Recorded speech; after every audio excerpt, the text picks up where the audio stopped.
नमस्कार विद्यार्थी मित्रांनो, अभ्यास मित्र परिवारामध्ये तुम्हा सर्वांचं खूप खूप स्वागत आहे। तर आज आपण 3 सप्टेंबर रोजीचं चालू घडामोडीचं जे लेक्चर आहे ते बघणार आहोत। तर मित्रांनो, तुम्हाला वाटत असेल की चैतन्य सर लेक्चर घेत होते, अचानक मॅडमचं लेक्चर कसं काय आलं? तर सर सुट्टीवर आहेत, त्यामुळे आजचा दिवस 1-2 दिवस फक्त लेक्चर मी घेईल, त्यानंतर सर कंटिन्यू करतील। ठीक आहे, तर नक्की सुरुवातीपासून शेवटपर्यंत लेक्चर बघा, आपला क्वालिटी कंटेंट तुम्हाला तसाच मिळणार आहे।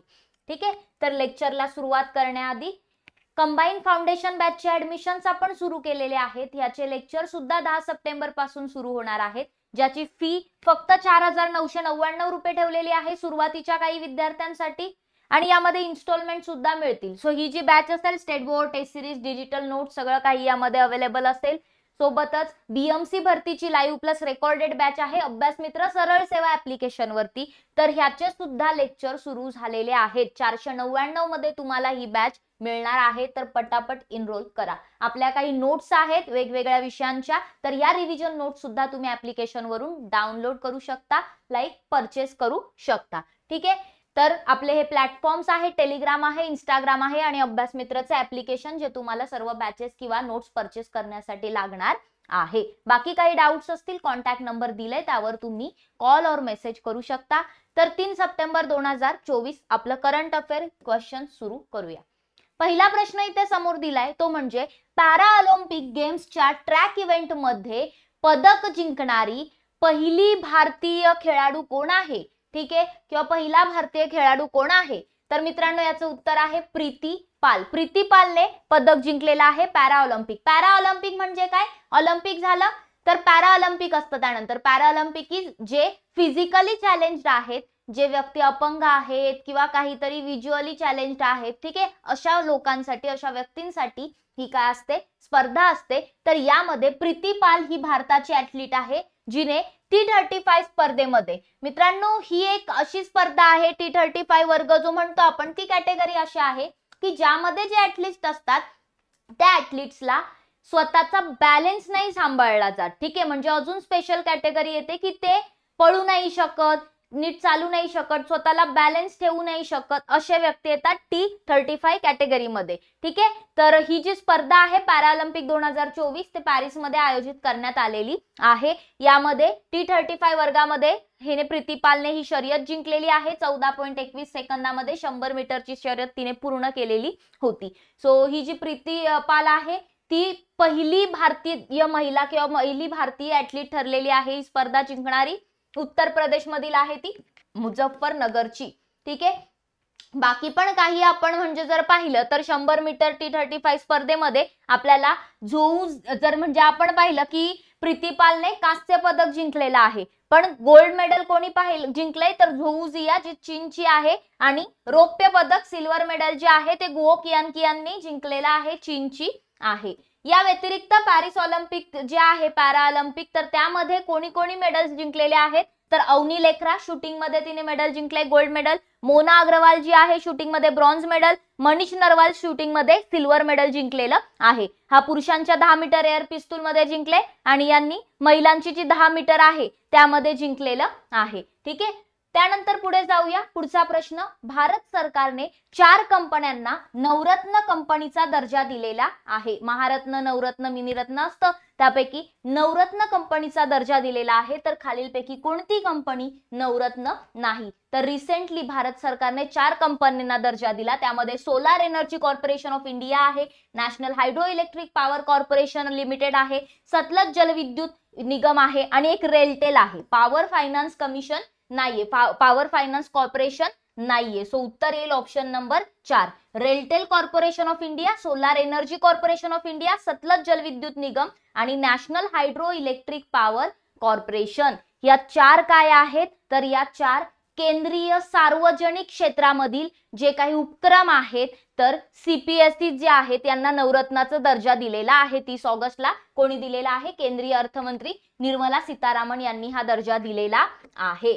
बघा, रेलटेल कॉर्पोरेशन ऑफ इंडिया जी आहे भारत सरकारच्या अंतर्गत एक महत्त्वाची अशी ही कंपनी आहे, दूरसंचार कंपनी आहे। ठीक आहे, सो ही ब्रॉडबँड आणि व्हीपीएन सेवा पुरवण्याचं काम करते रेल्वेसाठी। Solar energy corporation of India जी आहे एसीसीआय, सो ही काय करते, तर सौर ऊर्जेच्या विकासासाठी आणि प्रसारासाठी स्थापन केलेली एक महत्वाची सरकारी कंपनी आहे. आणि ही जर संस्था पाहिली तर ती सौर ऊर्जा प्रकल्पांना चालना देते, त्यांना विकसित करते. ठीक आहे, आणि त्यांची अंमलबजावणी करण्यासाठी हे solar energy corporation of India आहे. सतलज जलविद्युत निगम जर पाहिलं तर जलविद्युत ऊर्जा कंपनी आहे, बरोबर. सतलज नदीवरती आधारित आहे आणि त्यावरती आधारित जे प्रकल्प आहे त्यासाठी फेमस आहे.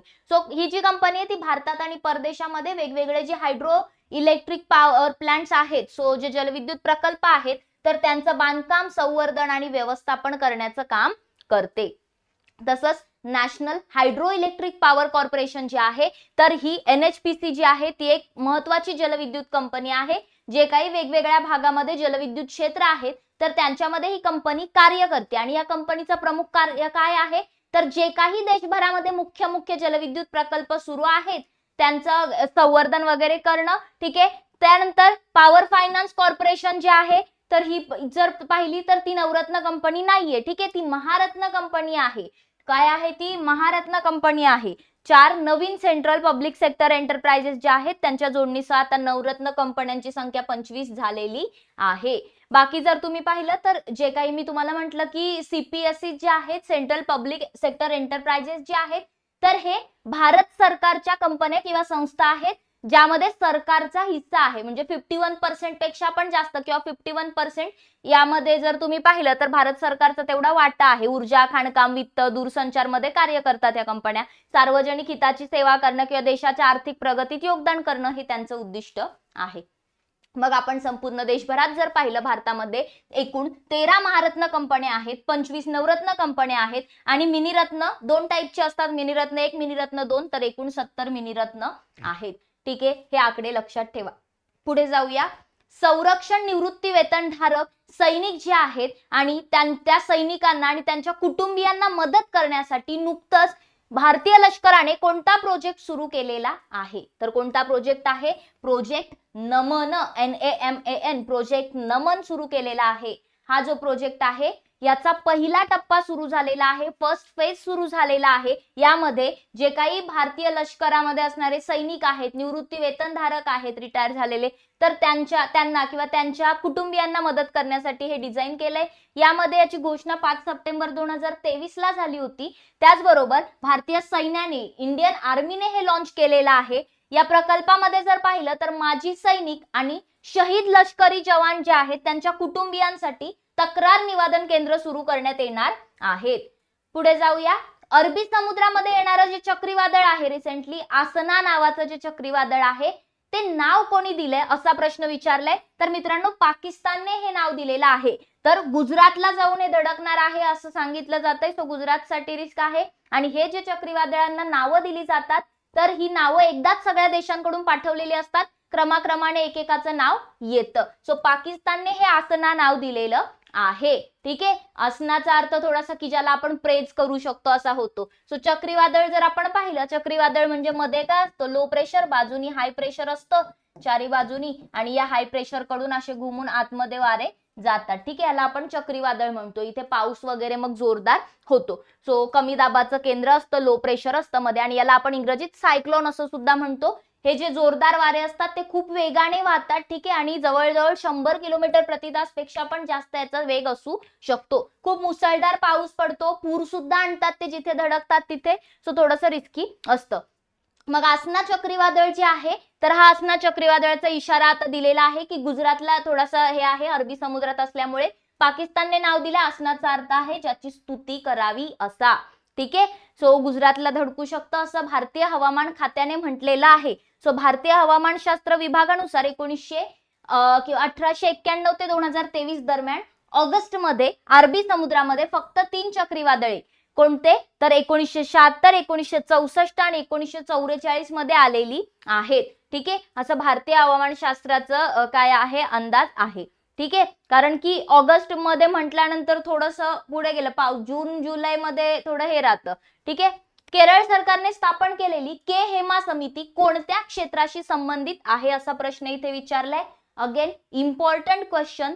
के हेमा समिती सध्या खूप चर्चेमध्ये आहे. तर ही चित्रपटशी रिलेटेड आहे, इंडस्ट्री जे फिल्म इंडस्ट्री आहे त्याच्याशी रिलेटेड आहे. ठीक आहे. नुकतीच केरळ सरकारने के हेमा समिती जी आहे ती चर्चेत येते, कारण मल्याळम चित्रपट इंडस्ट्री जी आहे त्यामध्ये महिलांसोबत जे काही गोष्टी होत आहे, ठीक आहे, महिला ज्या समस्यांना हे करतायत तर त्या समस्यांसाठी आपला अहवाल सादर केलेला आहे. ठीक आहे. सो मल्याळम फिल्म इंडस्ट्री जी आहे त्यामध्ये लैंगिक शोषण, बेकायदेशीर बंदी, भेदभाव, ड्रग्स आणि वाईनचा गैरवापर यांसारख्या गंभीर समस्या या अहवालामध्ये काय झालेल्या आहेत, उघड झालेल्या आहेत. सो के हेमा समिती लक्षात ठेवायचे, फिल्म इंडस्ट्रीज महिलांच्या याच्यासाठी आहे. ठीक आहे. लैंगिक छळ, लैंगिक असमानता जे आहे तर याचा अभ्यास करण्यासाठी ही 3 सदस्यीय समिती आहे ज्याच्या अध्यक्ष आहेत के हेमा. ठीक आहे. ते आपल्यासाठी इम्पॉर्टंट आहे. IAS अधिकारी आहेत त्या.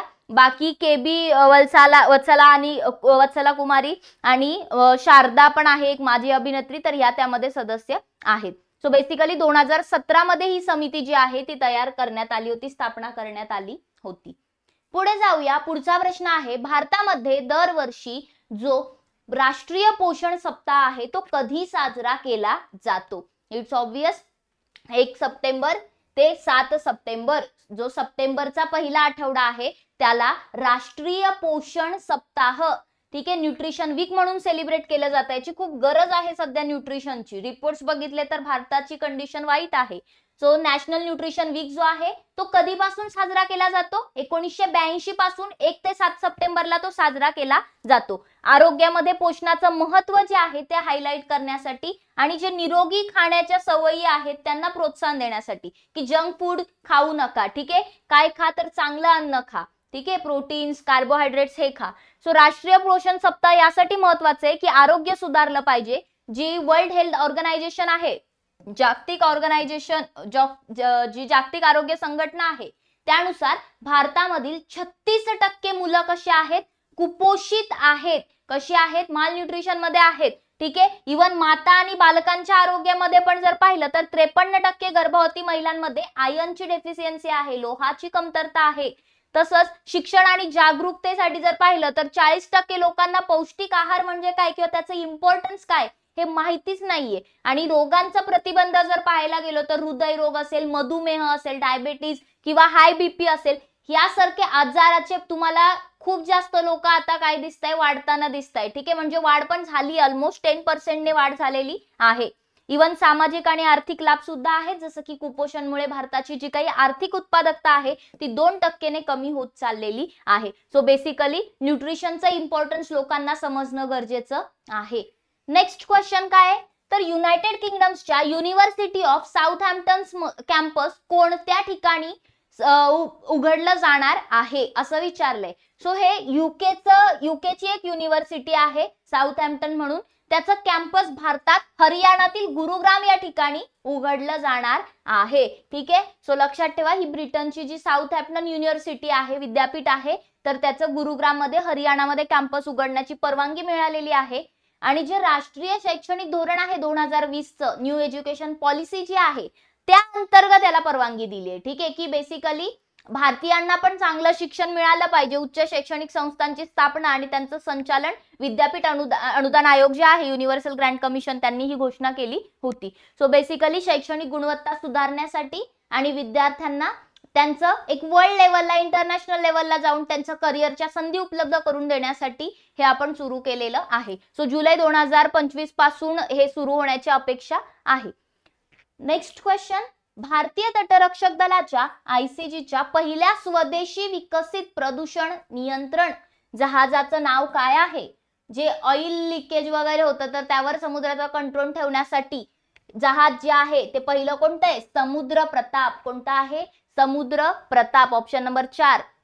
सो भारतीय तटरक्षक दल जे आहे त्यांनी आपलं पहिलं स्वदेशी विकसित प्रदूषण नियंत्रण जहाज जे आहे समुद्र प्रताप कुठे लॉन्च केलंय?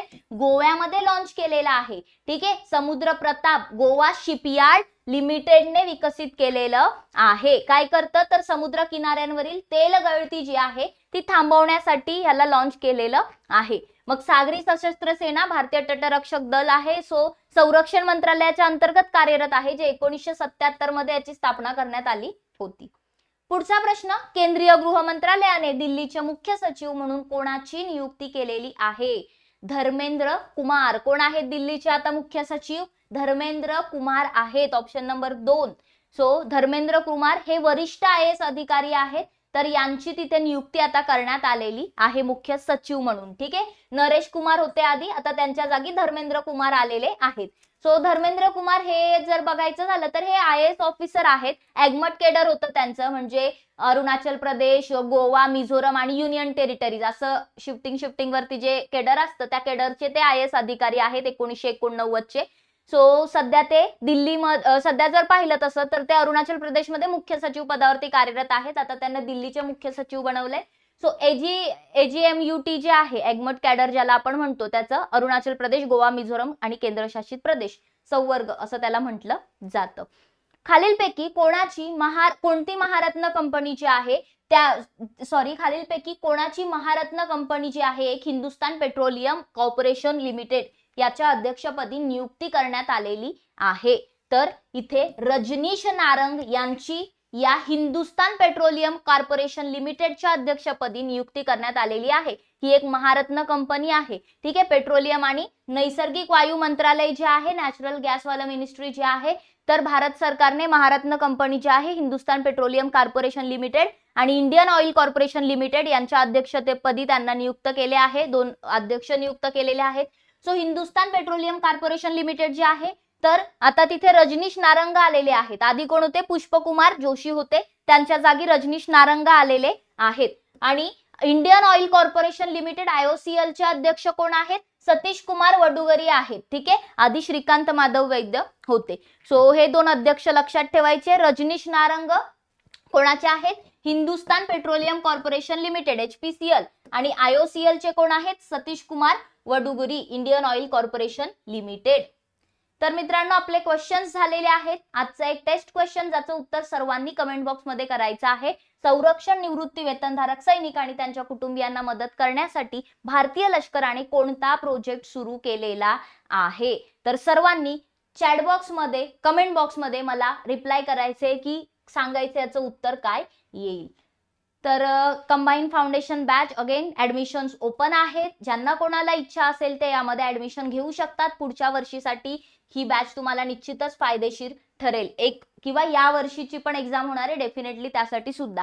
BMC भरतीची सुद्धा अभ्यास मित्र सरळ सेवा ऍप्लिकेशन वरती बॅच आहे. लाईव्ह प्लस रेकॉर्डेड लेक्चर असतील, ज्यामध्ये लाईव्ह लेक्चर 1 सप्टेंबर पासून सुरू झालेले आहेत. या व्यतिरिक्त आपल्या काही नोट्स आहेत ज्या तुम्हाला अभ्यास मित्रच्या ऍप्लिकेशन वरती मिळणार आहेत. सो ऍप्लिकेशन डाउनलोड करा, त्यातून नोट्स परचेस करू शकता, कोर्सेस परचेस करू शकता. या व्यतिरिक्त आपलं टेलिग्राम चॅनल आणि इंस्टाग्राम पेज सुद्धा आहे. आपले हे प्लॅटफॉर्म तुमच्याकडे असू द्या, जेणेकरून तुम्हाला फायदा होईल. सो काही डाऊट असेल तर कॉन्टॅक्ट नंबर आहेच, त्यावर कॉल मेसेज करू शकता. आणि आय होप तुम्हाला हे लेक्चर आवडलं असेल, समजलं असेल. असंच आपण नेक्स्ट लेक्चर सुद्धा घेणार आहोत. Thank you very much. बघत राहा अभ्यास मित्र.